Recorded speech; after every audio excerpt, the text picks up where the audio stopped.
After years of applying to jobs at Princeton, the interviews, the fits and starts, I finally got the job. I was so excited that not even a tire blowout on Route 1 on the morning of my first day could dull my enthusiasm. But as unforeseen as that was, even more unforeseen was the other feeling that would come over me once I finally made it onto campus. It hit me like an orange and black brick. Whoa, I'm in the big leagues now, I said to myself, walking through campus to get to my office. I've been associated with a number of different colleges throughout my life and career. Small schools, big schools, even another terrific Ivy League school. But Princeton is singularly one unto itself.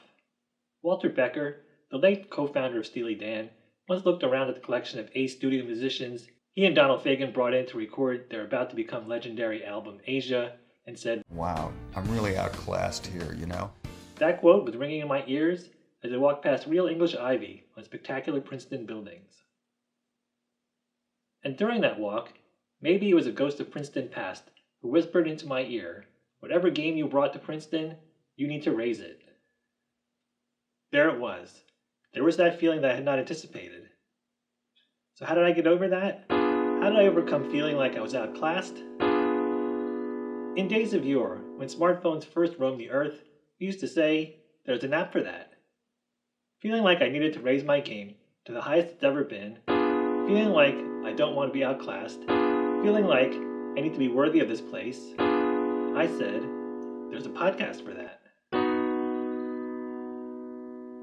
I work at a council at Princeton focused on entrepreneurship, but I did not have much experience with the startup world, or even much of an idea of what venture capital was. So I turned to podcasts. With podcasts like Startup and The Pitch, I learned so much about what it is to pour your life into an idea, take that idea, and pitch it to people with the means to help turn that idea into reality, or decline to invest, leaving the idea on paper for the next set of people with means. With podcasts, I was entertained and educated about entrepreneurship. I learned what a Series A round of funding is. I learned how odd words like Uber and Twitter became household names. I learned that an exit is not just a sign above a door. Perhaps most importantly, I learned that I was an entrepreneur in many ways as well.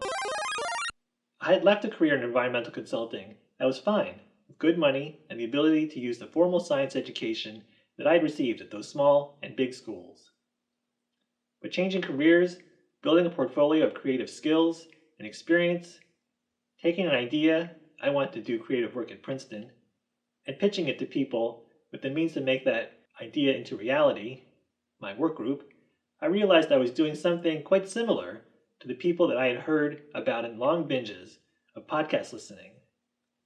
I was making a go of turning an idea into reality while learning in my car, learning on the train, learning while doing the dishes, learning while doing any number of things people do, but now with the soundtrack of learning.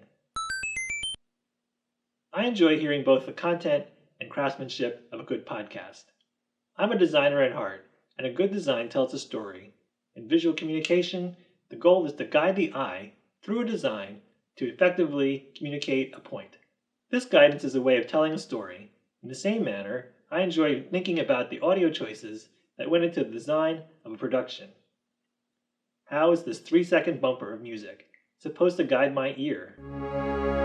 What is it supposed to trigger in my imagination? How am I supposed to feel after a dramatic stop, followed by uneasy silence, followed by the end credits? Happily, my podcast journey is coming full circle as I write and plan a new podcast about entrepreneurship of my own production for my department. While the hope is that the podcast is entertaining and interesting, under the surface, my own hope is that this new podcast is a good soundtrack of learning. I don't feel as outclassed now. Rather, I'm energized. Maybe the ghost of Princeton past would say to me now, keep raising your game. There's always something new to learn, and I'm still listening. I'm Wright Seneres, host and producer of the Princeton Spark, a production of the Princeton Entrepreneurship Council, and this is my sound effect.